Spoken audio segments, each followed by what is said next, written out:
자, 예수님을 만난 사람들, 그 사람들의 첫 번째 이야기, 지난 시간엔 사마리아 우물가에 있었던 남편이 5이었고 현재 동거하는 사람도 내 남편이 아니었다. 그런데 주님이 그에게 생수를 주시고 그 인생이 놀랍게 변해되어져서 더 이상 남편이 필요 없는, 그래서 당당하게 살아가는 믿음의 사람으로 서는 모습을 지난 시간에 우린 보았습니다. 오늘은 귀신 들린 한 사람을 보게 됩니다. 그것도 군대 귀신입니다. 오늘날 그리스도인들이 이런 얘기를 하면 무식하다라고 얘기해요. 천국 얘기하면 무식하다라고 얘기하고, 지옥 얘기하면 무식하다 얘기하고, 또 무슨 귀신 얘기를 하냐고 하면 무식하다 얘기합니다. 그럼 뭐가 유식한 건데요?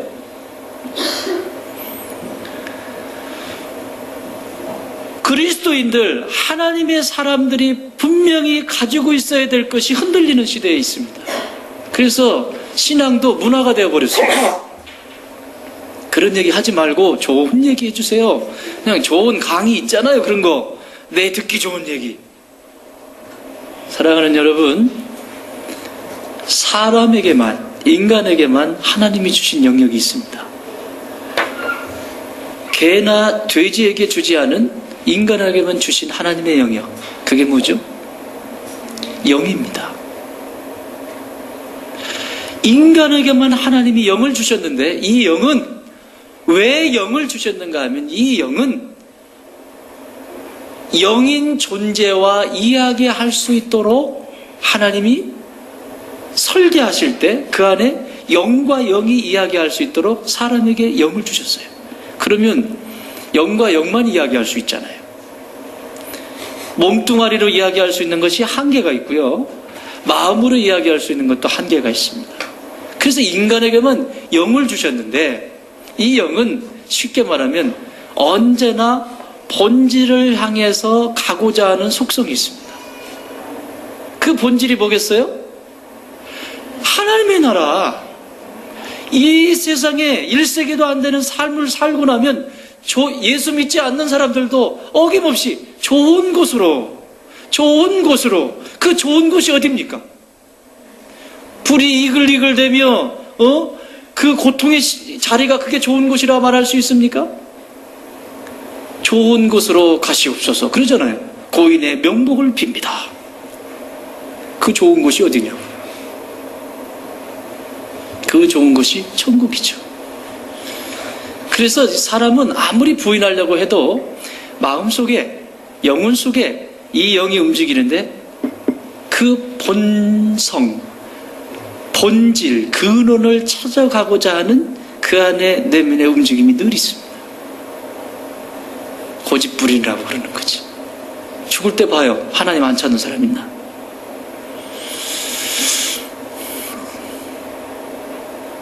이 영이라는 세계를 알지 못하면 늘 자빠집니다. 영은 두 종류가 있습니다. 세 개도 아닙니다. 딱 두 가지입니다. 하나는 오늘 소개하고 있는 무슨 영? 악령. 그래서 이 귀신 앞에 붙어 있는 형용사가 항상 붙어 있어요. 무슨 귀신? 귀신은 깨끗한 귀신이라고 말하지 않아. 복음서 어디를 찾아보세요. 귀신 얘기가 딱 나오면 앞에 형용사가 딱 붙어서 나와. 더러운 귀신. 더러운 귀신도 아니야. 더러운 귀신. 그래서 더러운에서 나온 영어가 더티예요. 더티한 사람하고 사이좋게 지내지 마세요. 이건 귀신과 놀 가능성이 높습니다. 오늘 제가 설명을 드릴 거예요. 이걸 과학적으로, 심리학적으로, 역동심리학적으로 접근을 해드릴 거예요. 왜 이것이 그냥 막연한 귀신의 존재가 아니라 어떤 역사 속에서 내 안에도 이런 것들이 움직이는지를 보는 거예요. 귀신은 귀신인데 더러운 귀신. 그래서 악한 영, 악령, 더러운 영이 지배하는 세계가 있고, 또 하나의 세계는 거룩한 영, 깨끗한 영, 진리의 영, 성령이 다스리는 영역이 있습니다. 그래서 인간은 이 둘 중에 하나의 메시지를 듣게 됩니다. 내가 어느 메시지를 많이 듣느냐에 따라서 그 사람이 성령의 메시지를 많이 들으면 그 안에 깊은 내면에 평강이 있게 되고, 기쁨이 있게 되고, 아멘도 안 하지. 소망이 있게 되고 절제가 있게 되고 인내가 있게 되고 계속해서 그 안에서 새로운 역사, 좋은 역사들을 써내려가는 풍성한 삶을 살게 돼 있어요. 근데 반대로 이 메시지는 귀를 닫고 어둠의 영의 귀를 열면 그다음부터는 그 안에 좌절의 메시지가 들리고 절망의 메시지가 들리고 불신의 메시지가 들리고 두려움의 메시지가 들리고 계속해서 이런 메시지들이 끊임없이 자기를 정복해버려요. 그래서 이것을 우리 선생님은 미친 운전수라고 그래요. 자동차가 있는데 운전하는 사람이 누구냐에 따라서 그 자동차가 미친게 미친 운전사가 운전해보세요. 나만 하는 게 있는가?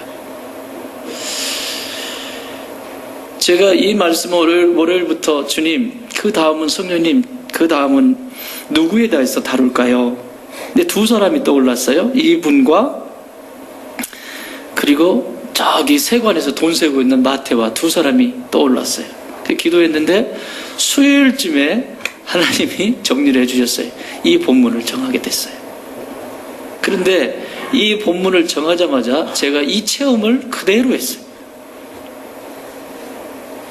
그러니까 더 강력하게 전할 수 있겠죠? 저는 죽는 줄 알았어요. 어제까지 제 핸드폰에 이렇게 스마트폰에 열면 메시지가 하나가 딱 떠 있는데 이렇게 바닥까지 귀신 들림까지 간 한 사람의 메시지입니다. 제가 상담했던 사람. 남아있는 생명을 보존하시오. 그 가짜는 생명을 보존하기 위해서 그렇게 몸부림치고 있어요. 하면서 별의별 쌍욕을 다 적히면서 마지막에는 한 자락 남은 생명 잘 지키시오. 어찌 될지 모르니까. 나는 시한부 인생이야. 나는 이게 그럼 순교지. 여러분, 귀신 들린 한 사람, 어둠 가운데 있는 한 사람, 예수 그리스도의 생명을 체험하지 못하고 살아가는 그 한 사람, 설교하는 그 이상의 자리에서 현장에 있으면서 최전방에 있으면서 이건 실제지 이론이 아니에요. 제 가슴이 담대해졌을까요? 떨렸을까요? 참, 여러분 믿음이 좋군요. 여러분 목사를 너무 신뢰하는군요.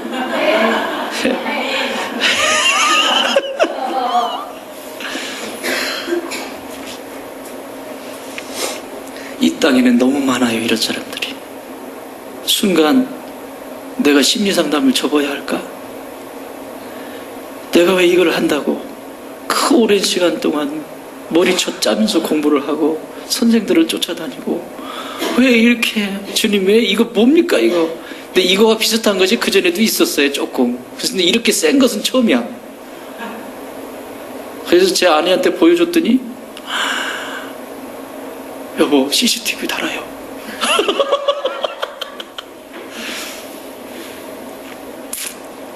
다 죽고들랑 잘 묻어주시오. 우리 처자식 부탁하오.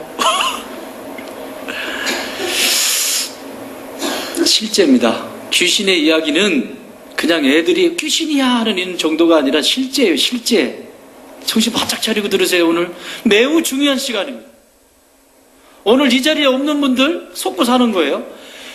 매우 중요한 말이니까 졸지도 마세요. 조는 분이 아무도 안 계시구나. 졸지 마세요. 너무 중요해요. 실제 상황이에요.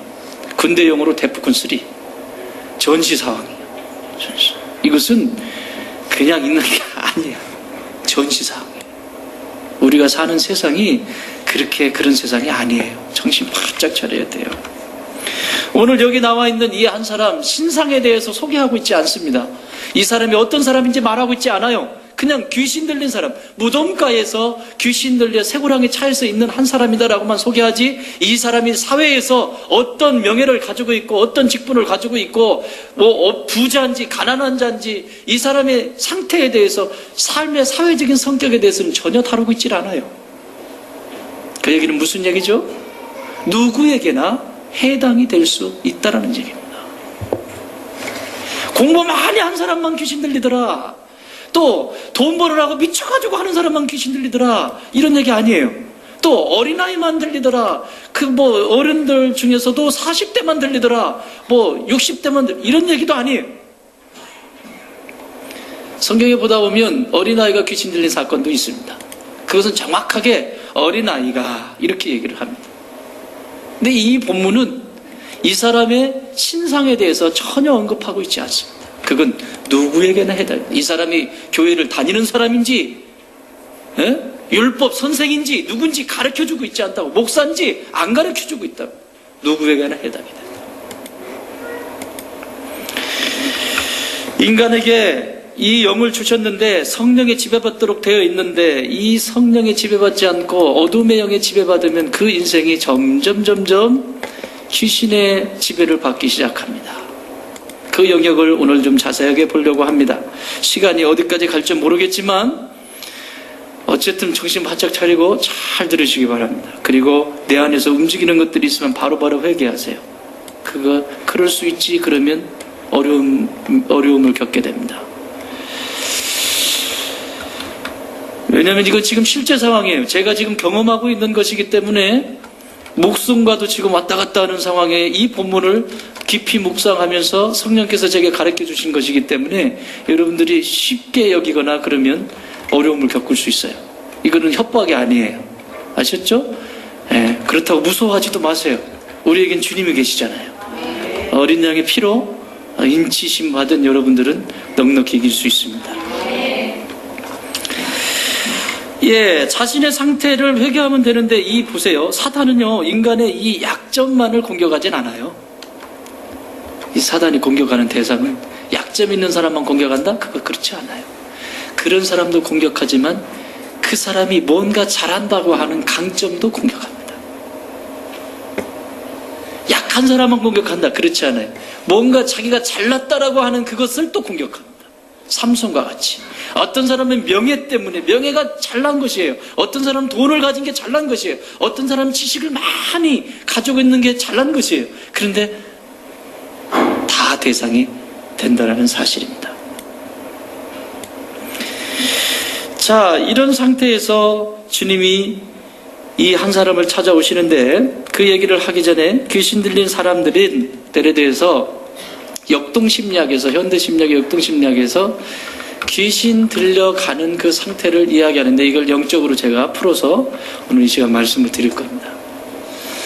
현대심리학자들 중에서 초월심리학을 하는 사람들은 이 귀신 들린다고 얘기는 안 하죠. 이 디몬 포제션이라는 말은 안 해요. 빙이라고 그냥 하지. 그런데 이게 단계가 있어요.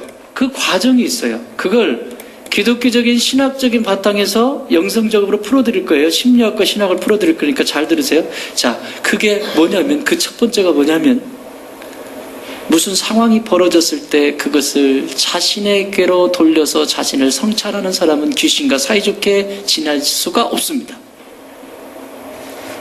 사건이 벌어졌어요. 예를 들면 부부가 싸움을 했어요. 싸움을 딱 했는데, 싸움을 하자마자 내가 너무했다, 이렇게 오면 귀신의 영역을 내어주는 게 아니야. 그런데 싸웠어요. 다투었는데 네가 그러니까 그렇지. 그리고 내가 그렇게 하지 않았으면 나는 그렇게 하지 않았을 거야. 이게 첫 번째 단추입니다. 이걸 심리학적인 용어로 자기 인정이라고 말합니다. 자기 인정을 하는 사람과 하지 않는 사람. 자기 성찰을 하는 사람과 하지 않는 사람. 못하는 게 아니죠. 않는 사람이죠. 이걸 신앙적으로 얘기하면 회개입니다. 회개가 누구를 패고, 그래서 그 사람한테 잘못했기 때문에 물건으로 보상하고 뭐하고 하는 그런 정도의 차원의 회개를 예수님이 말씀하시는 게 아니에요. 메타노니아라고 말하는 이 회개는 철저하게 자기를 인정하는 것을, 그래서 내가 얼마나 하나님 앞에 작은 존재인지를 아는 그 상태, 그걸 회개라고 하는 거예요. 끝까지 버티죠. 무슨 신이 있냐, 무슨 하나님이 있냐? 왜 없으면 없는 대로 살면 돼요. 그러나 내 성찰이 이루어지면 그건 회개가 이루어지는 거예요. 그러면 어둠의 영역인 지금 이 사람에게 접근해서 결국 디몬 포지션이에요. 이거는 지금 귀신 들린 상태가 있고요, 액티비티가 있어요. 귀신이 활동하는 상태가 있어요. 귀신이 활동하는 정도가 있고 완전히 귀신이 자리를 딱 차지하는 상태, 이 상태 지금. 이 상태가 되기까지의 과정을 오늘 살펴볼 거라고요. 그 첫 번째가 뭐라고요? 자기를 인정하지 않아요. 이건 어둠의 영에게 내 영을 이렇게 열어놓는 거예요. 그때 이런 거죠. 교회 속에서는 이런 거죠. 누군가 우리 정집사님이 잘못했다. 맨 앞에 앉은 사람이 참 그래. 정집사님이 잘못했다. 근데 여기 김수진 권사 딱 보더니 정권사 왜 그런다니 저거. 정집사 저거 왜 그런다니. 그 마음이 내 안에 들어왔어요. 뭔가 실수한 모습이 들어왔어요. 그러면 뭐 해야 돼? 입 다물어. 입 다물고 이를 위해서 축복하고 기도해 주면 되는 거예요.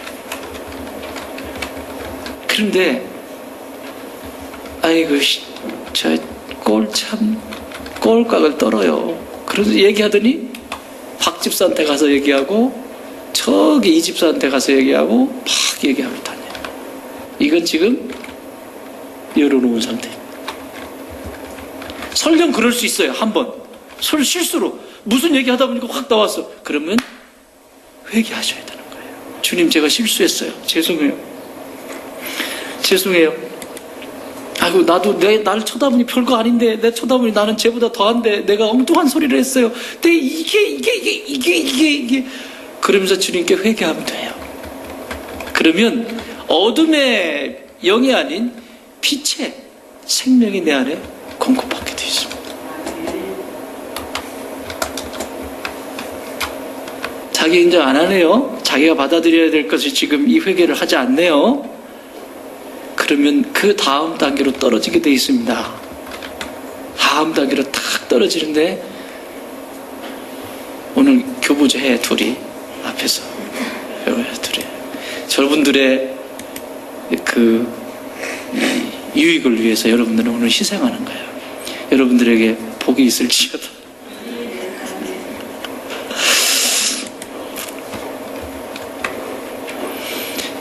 잘못했단 말이야. 이렇게 잘못했어. 이번에는 네가 잘못해. 이거 잘못했어요. 잘못했는데 그걸 얘기하다가 조금 깊이에 들어가니까 아유 그것만 있었던 게 아니네. 또 다른 게 있네. 이것도 있네. 저것도 있네. 그러면서 의심하기 시작해. 그러더니 지난번에도 그러지 또 그러네. 뭐 또 저것도 있구만. 그러면서 자꾸 더 확장시켜요. 그런 마음이 들 때도 기회는 있어요. 주님을 찾으면 돼요. 근데 안 찾아. 자기는 의인이야. 나는 괜찮아. 자기는 잘못 없는 것처럼. 그것도 어둠에 확 있어. 이 크기가요. 아까는 요 정도라면 이제 더 넓게 열어놓는 거예요. 회개하면 되는데 그것도 안 하네요. 자기 인정 안 하네요. 그러면 그 다음에 떨어지는데 가슴에서 끊임없이 빚받을 게 있다. 이제 여기서 빚받을 게 있는데 막 갈등이 생기는 거야. 저걸 내가 아는 저걸 내 빚을 다 받고 말리라. 막 그러면서 막 이 속에서 내가 지를 위해서 내가 이것도 해주고 저것도 해주고 저것도 해주고 막 그랬는데 갈등 상황이 막 일어나기 시작해. 너 때문이라고 하고 이제는 소설은 막 너 때문이라고 하고 네가 그랬으니까 내가 이렇게 됐다. 탓을 하기 시작한. 그럼 더 크게 열리죠. 근데 여러분 내 자신을 한번 가만히 보세요. 누구 탓을 할 때는 이미 열려 있는 거예요. 이게 지금 액티비티와 포지션은 다르다고 했어요. 귀신이 들리는 상태, 완전히 자리를 잡는 거고 귀신이 내 안에 마음이라고 하는 공간에 들어와서 활동하는 건 다르다고. 십자가 이렇게 붙잡고 물러가라 한다고 물러가는 게 아니라니까요. 성경책 배구 잔다고 물러가는 게 아니라고. 내가 이렇게 열어놓고 있는데 들어오지 않기를 바라는 사람이 어딨냐고요. 깊어지면 깊어질수록 철저하게 하나님 앞에 회개해야죠. 이게 삶에 살아갈 때에도 그게 그대로 적용이 돼요. 이렇게 커지는 거예요. 그거 안 하죠? 그다음부터는 불안해지기 시작해요. 심각한 불안에 점점 빠지기 시작하는 거예요. 누가 나를 해칠 것 같고, 내가 피해를 받기 전에, 내가 당하기 전에 내가 먼저 가해를 해야 될 거. 이게 몇 번째 단계야? 아직 있어. 첫 번째, 두 번째, 세 번째 단계, 네 번째 단계지. 네 번째 단계. 자꾸 불안해. 점점 불안해. 그 다음에는 무기를 듭니다. 다섯 번째다. 그리고 마지막 단계, 그 휘두릅니다. 그리고 그게 휘두르는 상태가 오래되잖아요. 틈만 나면 이제는 자연스러워. 여러분, 남편들, 특히 남편들, 아내들에게 매를, 이 주먹을 쓰거나 그런 건 철저하게 하나님 앞에 회개하셔야 돼요. 이거 습관입니다. 이건 굉장히 많이 열어놓은 겁니다. 좋을 때는 괜찮지. 좋을 때는. 아이고, 배우자가 나한테 잘해줄 때 싸우는 사람 보셨어요? 그런데 아무리 화가 나고 아무리 그래도 주먹을 날렸다. 이건 평생을 짊어지고 가야 돼요. 평생을.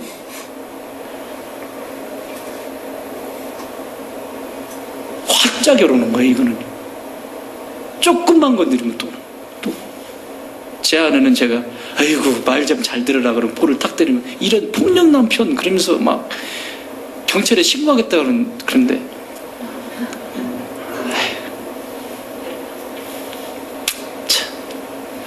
몇 분 교도소에 가 있다니까 내가. 이게 오래되면서 귀신이 들려지게, 이제는 귀신이 지배하게 되는 거예요. 자, 그 키가 어디 있다고? 회개하는 거예요. 회개는 뭐냐? 내 속에도 저게 있다. 내 속에도 이것이 있다라고 하는 것을 보는 그 자체가 그게 회개예요. 봤기 때문에 하나님 앞에 알려드리는 거예요. 자, 우리가 지금 OPS 공부를 하면서 그 구약 성서 순례자 학교를 하면서 지금 사무엘하까지 나갔습니다. 사무엘하까지 매주 금요일 아주 열심히 성경을 읽어오고 아주 깊이 있게 리얼을 잘 살려서 하고 있습니다. 근데 거기 이야기가 누구 얘기입니까? 무대 이야기가. 다윗 이야기입니다. 다윗과 사울의 이야기입니다. 사무엘상은 다윗과 사울 이야기, 그 다음에 넘어오면서 다윗과 그의 압살롬과 이제 이 얘기를 이루어진단 말이죠. 그런데 다윗이 뭘 잘못했습니까? 다윗이 사울에게, 이스라엘에게 잘못한 거 있으면 얘기해 보세요.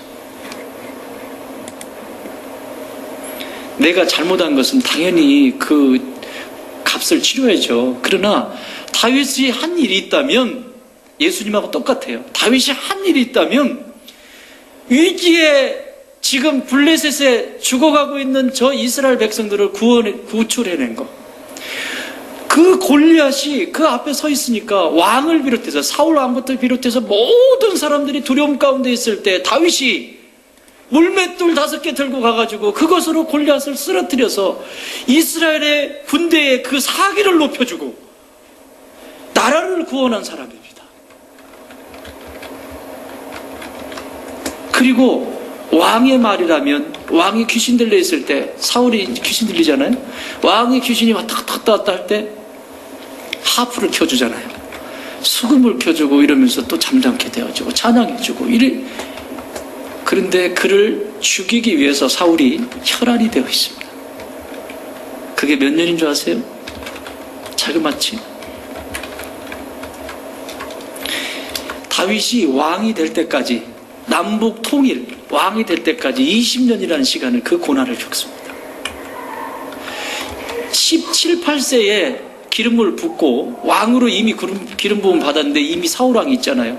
미친 사울왕이 있는데, 그리고 20년 뒤에 통일왕국의 왕이 되기까지 다윗이 그 삶을 보면 끊임없이 사건 하나하나 있을 때마다 저 사람 탓을 하지 않습니다. 성경을 가서 오늘 다시 읽어보세요. 누군가의 탓을 하고 있는가 한번 보세요. 왜 의인인, 왜 잘못하지 않은 이 사람을 하나님은 그렇게 힘든 구석으로 몰아넣으시고 이 사울에게 쫓기면서 어디 갈 데가 없어. 이제는 피할 곳이라는 거 없어. 그래서 어느 곳으로 망명을 가냐면 자신이 골리앗을 죽였잖아요. 골리앗의 나라인 가드에, 하필이면 그 가드 땅에 망명을 떠나냐고. 이방 나라에, 그 나라에 망명길에 오르냐고요. 무슨 얘기예요? 이 얘기는 최악이라는 얘기예요. 어디 가도 안전한 곳이 없어요. 차라리 그렇게 죽을 바에 그냥 가가지고 거기서 그냥 어떻게 하다가 살아봐야 돼요. 그런데 그곳에 갔는데 사람들이 다 알아봅니다. 이 사람은 그 골리앗을 죽였던 그 얘기를 왕이 듣고, 그래? 그때 다윗이 하는 행동을 성경은 그대로 기록하고 있습니다. 벽을 득득 벽을 긁으면서 침을 제일 흘리면서 이러고 있는 거예요. 미친 사람처럼, 바보처럼. 그러니까 아기스왕이 뭐라고 합니까? 저런 미친 사람을 어디 내 옆에가 데리고 와가지고 당장 끌어내라. 간질이 삽니다. 그래서 거기서 나와서 시팡무지로, 엔게디 방무지로, 가돌람굴로 막 전전긍긍하면서 도망가요. 다윗을 죽일 수 있는 기회가 얼마든지 있어요. 이렇게 사울을 죽일 수 있는 기회가. 옆에서 장군들이 말합니다. 왕은 손 하나 대지 않아도 돼요. 이렇게 칼 들고 지금 사울이 자고 있거든. 자기 죽이려고 쫓아다니는 사울이 동굴에서 자고 있어요. 사울 왕을 지키는 장군들도 다 자고 있어. 놓기만 하면 끝나. 찔리지 않아도 돼. 그때 다윗이 뭐라고 하는지 아세요? 하나님이 죽여버리면 끝나잖아요. 자기는 이제는 고생 안 해도 되잖아. 그때 뭐라고 하냐면, 하나님이 기름 부어서 세우신 왕을 내 손으로 죽일 수 없다. 하나님이 세우셨기 때문에 하나님이 하실 거다. 여러분, 목사 욕하는 사람들 있으세요? 그러지 마세요. 혹시라도 여러분에게 전혀 유익이 되지 않습니다. 하나님이 기름 부으셨기 때문에 하나님이 책임져요. 아무리 아껴도 나의 목숨 기도하는 거예요. 그 상황 속에서도 벗어납니다. 왜 이런 위기와 이런 어려움을 다윗에게 하나님이 허락하셨을까? 다윗은 이후에 이스라엘의 위대한 왕으로 하나님이 세우시려고 지금 준비하는 중이에요. 그런데 이 다윗 안에도 뭐가 있다? 사울 왕처럼, 다윗 안에도 사울 왕처럼 자기의 기득권을 뺏으려고 하는 그 어떤 대상이 나타나면 죽이려고 하는 그 근거, 이 안에, 이 속에 씨앗이 있다는 것을 하나님은 알고 계세요. 그러니까 철저하게 다윗이라고 한 이 한 인물을 왕으로 세우시기 위해서 그 안에 있는 사울 왕, 다윗 안에 있는 사울 왕의 그 모습을 빼내시기 위해서 다윗을 그 긴 시간 동안 훈련시키시는 거예요. 나중에는 무슨 일까지 있습니까? 압살롬이, 자기 아들이 압살롬이 반역하잖아요. 이 책이 있어요. 이 책이. 이렇게 제가 설명한 것, 그 안에 있는 압살롬과 같은 반역하고자 하는 그런 욕구도 그 안에 있고, 끊임없이 그 속에 있는 수없이 많은 것들을 하나님은 꺼집어내서 해결하시기를 원하셨어요.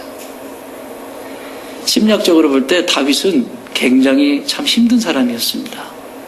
부모님의 사랑도 제대로 못 받고, 그런 다윗에게 사울이 되지 말라는 법이 없어요. 왜 그런 경우 있죠?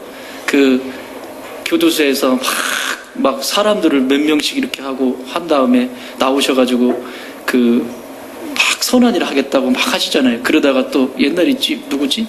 그 도둑 누구지? 예. 그게 그 안에 있어요. 여러분, 이미 6살 만 6세 이전의 아이들의 이 내적인 자아, 에고라고 하는 것은 이미 다 형성이 됩니다. 정신분석 심리학자들은 이미 그때 그것으로 끝난다라고 봐요. 다 만 6세. 그러면 우리 나이로 말하면 7, 8세 정도 되죠? 이때쯤 되면 다 끝나요. 그 이상, 그 다음 돼서 손 쓰려고 해도 손 쓸 수가 없어요. 이건 정신분석 심리학자들이, 정신과 의사들이 하는 말이에요. 자기들도 안 된다는 거 안 돼요. 안 된다는 거 안 돼요. 그럼 적당히 손을 봐서 돌려보내는데 그 다음부터는 약을 주는 거예요. 신경질. 누군가 좋은 사람 만나서 어떻게 돼서 해결이 될 수 있도록. 안 돼요. 절망이라는 것밖에 안 보여요. 심리치료? 절망이죠. 하면 할수록 절망이죠. 이건 정신과 의사들이 얘기하는 말이에요. 이거를 이 프로이드의 정신분석을 우리 재진 집사님이 팠대는 거 아니야. 옛날에 대학 다닐 때. 우리 저 친구 오늘 2번 예배 드리네. 오늘 1부 예배 드리고 또 자기 그렇게 좋아? 각시가? 그래. 1부 예배 드리고 지금 또 앉았어요. 그 친구가 한때 이 심리학에 빠져가지고 공부를 했대요. 근데 그렇게 하면서 내가 나중에 결혼을 하면 꼭 이렇게 키워야지. 근데 그때와 지금의 차이. 그때는 예수님 알았어요, 몰랐어요? 몰랐어요. 근데 그걸 읽으면서 읽고 공부하면서 자기가 느낀 깨달은 게 있대요. 아, 보면 볼수록 절망이라고 하는 거. 아, 인간이 이렇게밖에 안 되는구나라고 하는 절망이라는 거예요. 잘 본 거예요. 그로부터 몇십 년이 지난 거야? 그랬나? 10년이 지났죠. 10년 지나 예수님을 만났잖아요. 자, 절망입니다. 절망. 6세 이전에, 만 6세 이전에 모든 것이 결정되면 그 다음은 이 6세 이전에 이미 에고가, 내 안에 에고 있죠. 에고라고 하는 것은 뭐냐면 자아인데, 이 자아라고 하는 건 밑에 있는 본능, 욱하는 본능을 컨트롤할 수 있고, 또 위에 있는 초자아라고 하는 도덕적이고 규범적인 그런 거 하면 안 돼. 너 그렇게 하면 안 돼. 그것을 중간에서 이 이완의 역할을 해주는 것이 자아인데, 자아가 약하면 찢어져 버려요. 자아가 찢어져 버리면 이 본능이 확 올라와 버려요. 초자아가 확 내려가가지고 완전히 자신을 도덕적이고 규범적이고 막 너무 신앙생활을, 이 사람이 신앙생활 한다. 어떻게 되겠어요? 말씀을 보면 뭐만 보여요? 그런 놈은 죽여라 이런 것만 보이고, 말씀을 봐도 막 징계하고 막 형벌을 내리는 그 하나님, 무시무시한 하나님만 거기서 찾아내는 거예요.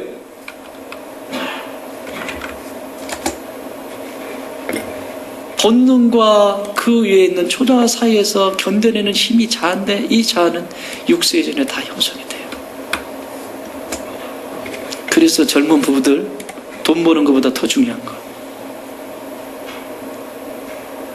아이들에게 그 탄력, 자아력, 그 자아가 짱짱해질 수 있도록 돌봐주셔야 돼요. 제 아내가 교육전사 때 이제 결혼을 했는데, 교육전사는 그러니까 이제 사역의 길을 접어든다면 모든 걸 포기하는 거예요.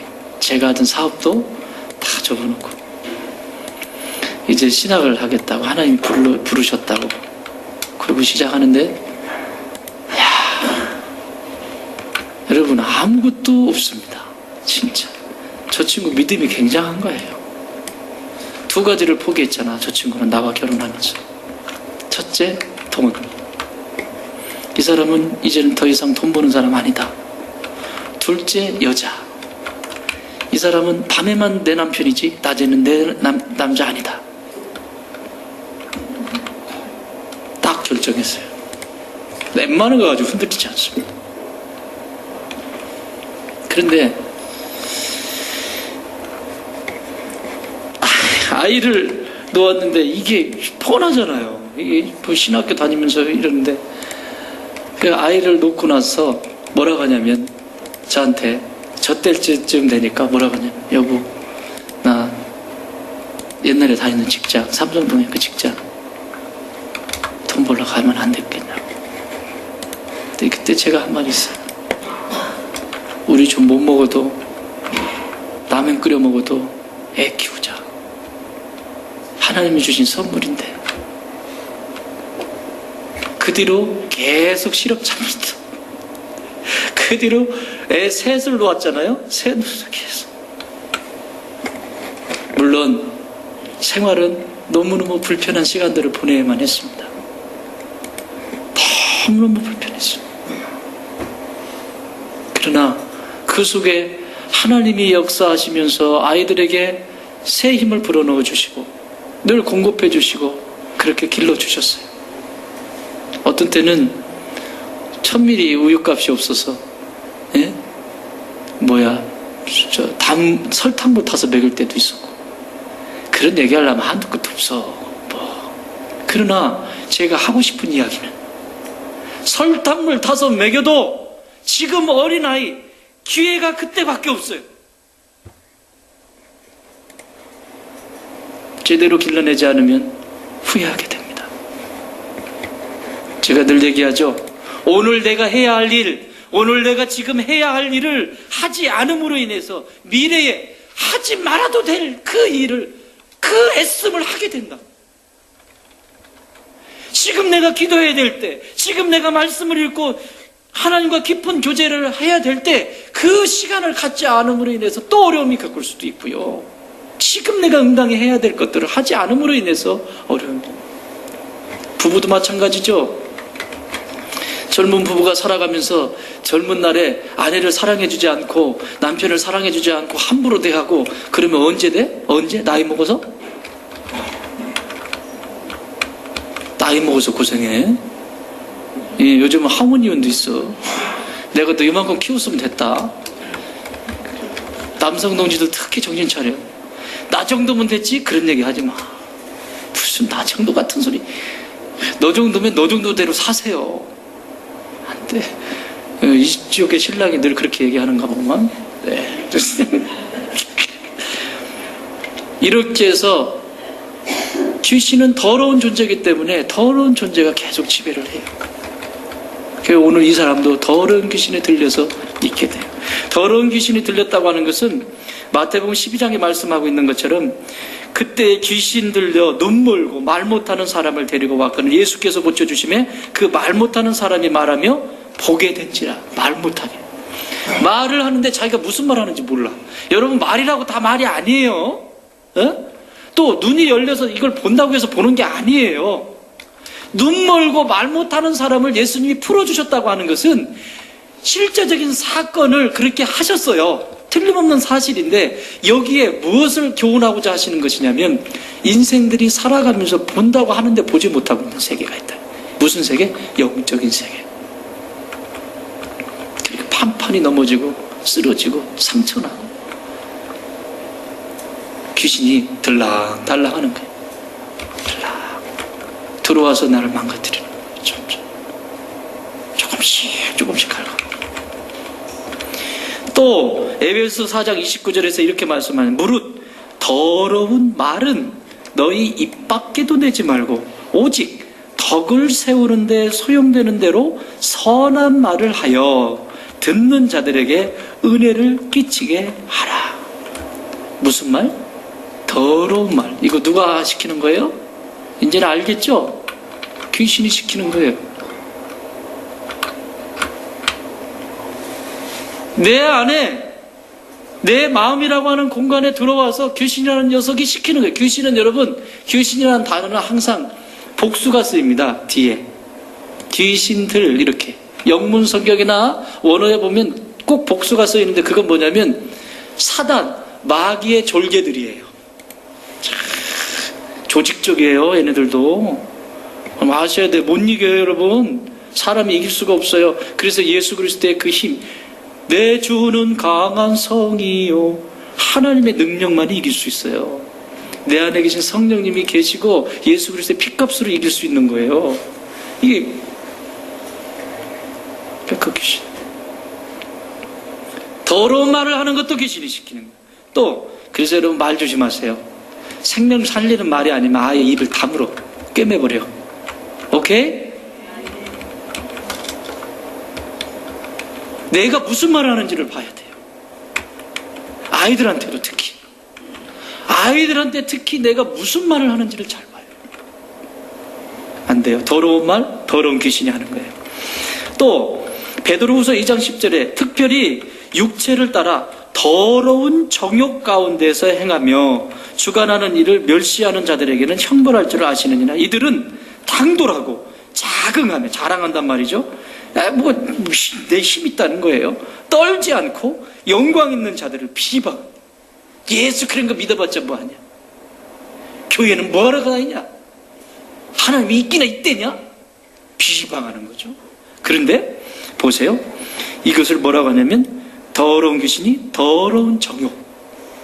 정욕이라고 하는 것은 음란한 정욕을 얘기하는 것이 아니라 그것을 포함한 내 힘을 더러운 곳에 다 쓰는 거예요. 더러운 곳에. 생명을 살리는 것이 아니라. 내게 준 시간, 내게 준 물질, 내게 준 것들을 좋은 곳에 쓰는 것이 아니라 정욕, 내가 편리한 대로, 정욕대로 그냥 쓰는 거예요. 정욕대로. 지식도 마찬가지죠. 또 디도서 1장 11절에 그들의 입을 막을 것이라, 이런 자들이 더러운 이득을 취하려고 마땅하지 아니한 것을 가르쳐 가정들을 온통 무너뜨리는, 더러운 이권에 휩싸이면서 가정들까지 무너뜨려요.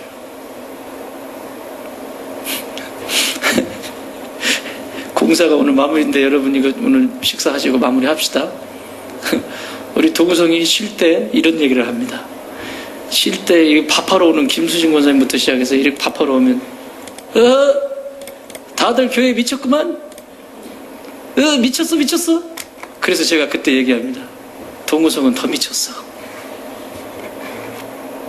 미쳐도 제대로 미쳐야죠. 이렇게 어설프게 미치니까 다치는 거예요. 미치려면, 아니 성령과 악한 어둠의 영과 생명의 영이 있는데 생명의 영에 붙들림 받으면 그 안에 풍성함이 있고, 그 안에 여러분 이 어둠의 영이 이쪽으로 가는데 이거 놓으려고 하겠어요? 뺐지, 자꾸 못하게 하고 이간질 시키고. 그래서 눈이 안 보이는 거예요. 영적인 눈이 안 열립니다. 그거 오늘도 찬양했잖아요. 천국은 뭐라고? 천국을 발견하면 어떻게 된다고요? 냉장고까지 판다며. 노랫말 누가 졌는지 모르겠네. 집 팔고 눈 팔고 팔으라는 얘기가 아니라 그 정도로 그것이 귀하고 가치 있는 일이에요.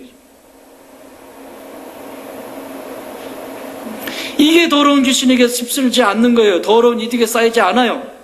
그리고 이 더러운 존재이기 때문에 계속해서 절망의 자리로 가요. 절망의 존재가 됩니다. 귀신. 여기 보십시오. 4절 읽어보세요. 4절. 시작. 이는 여러 번 고랑과 쇠사슬에 매였어도 쇠사슬을 끊고 고랑을 깨뜨렸습니다. 그래야 아무도 그를 제어할 힘이 있다 없다? 없다. 아무도. 병원을 찾아가도 안 되고, 위대한 심리학자를 찾아가도 안 되고, 누구를 찾아가도 도저히 손을 수 없는 아무도. 그 위에도 3절에도 그 사람은 무덤 사이에 거처하는데 이제는 아무도. 이 아무도에 내가 꽂혔다니까. 아무도. 여러분 귀신 들리면요 아무도 손쓸 수가 없습니다. 귀신이 장난치면. 그게 지식으로 될 것 같아요? 심리치료? 안 돼요. 내가 아는 사람인데 안 된다니까. 그것은 하나님의 영만이 가능해요. 하나님이 영인, 영의 본체이신 예수님이 지금 이 사람에게 찾아왔잖아요.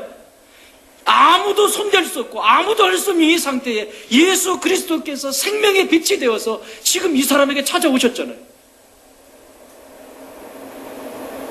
오늘도 내 인생 속에서 이렇게 절망적인 상황에 살아갈 수 있어요. 내가 어떻게 할까? 여러분, 옛날에 한때 사무주의라는 게 있었잖아요. 사무주의. 4가지의 무가 있다. 무기력하고 무책임하고 무관심 있고 감동이 없는 시대. 그것만 있나? 무절제, 무책임, 수도 없이 많지. 무의미, 의미를 찾지 못하는 거. 다 이거 귀신이 하는 거예요. 정신 바짝 차리세요. 내게 어떤 건강하고 좋은 것들이 들어오는 건 성령님이 하시는 일이에요. 그러나 어두운 생각이나 근심이나 염려나 이건 어둠의 영이 하는 일이에요. 그것이 길어지면 길어질수록 이렇게 되는 거예요. 아무도 손을 댈 수 없는. 그러나 우리에겐 아무리 이 세상의 학문이 정신 분석을 하는 사람들이 소망이 없다, 절망이라고 말하지만 우리에겐 소망이 있어요. 누가 계시니까? 예수 그리스도가 계시잖아요. 나를 창조하신, 그를 창조하신 하나님이 계시기 때문에 소망이 있는 거예요. 그게 십자가의 사랑이라. 내가 흘리는 이 피는 너의 그 허물 때문에 그렇다. 네 안에 있는 네 부모로부터 다 받지 못한 사랑, 다 누리지 못한 그것, 아무리 좋은 부모라 해도 다 줄 수 없는 그것, 내가 그 공간을 충분하게 채우겠다. 오늘 이 이야기를 정리하면서 예수님이 이렇게 이 사람에게 마무리를 해주십니다. 15절 읽어보십시오. 15절 시작. 그 귀신 들렸던 자 곧 군대 귀신 집혔던 자가 옷을 입고 정신이 온전해 앉은 것을 보고 두려워하더라. 무엇을 입었어요? 지금 이 사람이? 옷을 입었어요. 누가 입혀준 거예요? 예수님께서 이 군대, 더러운 귀신인데 더러운 곳이 군대래. 군대 메가톤급시야. 더러운 거 하나만 있어도 쩔쩔매는데 이 사람 속에 들어간 귀신은 군대 귀신이야. 군대. 여러분 군대 알죠? 레기온. 그냥 덩어리째 들어가 버린 거예요. 덩어리째. 그러니까 이 얘기는 뭐예요? 하나씩 문 열어놓고 계속 문을 열어놓으니까 이게 커지죠. 점점. 여러분 마음속에 서운한 마음들이 들고 이런 것들이 다 열어놓는 거예요. 지금 이런 것들이 많아지면 많아질수록 군대가 돼버리는 거예요. 그 상태에 있는 이 사람이 이 벌거벗고 자기 사람 구실로 하지 못하는 이 사람에게 예수님 오세요. 더러운 귀신아 그 사람에게서 나와라. 깨끗하게 해결해 주세요. 그러니까 옷을 입게 됩니다. 저는 이 말씀을 묵상하다가 예수님이 입혀주시는 이 옷 체험하는 사람이잖아요. 저와 여러분, 그죠? 아무리 힘들다가도 예수님의 이 의의 옷, 그리스도의 이 사랑의 옷, 은혜의 옷, 진리의 옷, 생명의 옷 날마다 입혀주시잖아요. 오늘도 여러분 삶에 여러분에게 오늘도 이 주님께서, 우리 예수님께서 이 옷을 입혀주기를 원하세요. 입혀주시는 대로 입으세요. 여러분. 벌거벗지 말고, 벌거벗고 살지 말고. 하나님의 고통이에요. 목사가 제일 힘들 때가 이런 때예요. 그런 전화 메시지 받으면서 위기의 생명의 위협을 느끼는 것, 그거보다도 더 안타까운 건 지금 그 생명을 가지고 장난치고 있는 그 어둠이에요. 이건 이론이 아니라 실제라고. 실제. 사랑하는 여러분, 나는 여러분 가운데 이런 사람이 단 한 사람도 없기를 바라고, 주변에 이런 분들을 위해서 함께 중보해주는, 기도해 줄 수 있는 분들이 되기를 바랍니다. 특별히 부탁드립니다. 여러분의 자녀를 방치하지 마세요. 지금은 어리죠. 힘이 생기면 어떡할 거예요? 아이의 영혼을 끌어안고 사과하세요. 아이 그 자체만을 보지 말고 아이의 영혼을 끌어안고 사과하세요. 얼마나 답답하셨으면 예수님이 이 십자가를 짊어지고 가시는 그 마지막 가는 길에 여인들이 그 앞에서 울고불고 눈물을 흘리고 있을 때 예수님이 하신 말씀들도 많으셨건만, 그 여인들을 향해서 하시는 말씀은 나를 위해서 울지 말고 너의 자녀들을 위해서 울어라.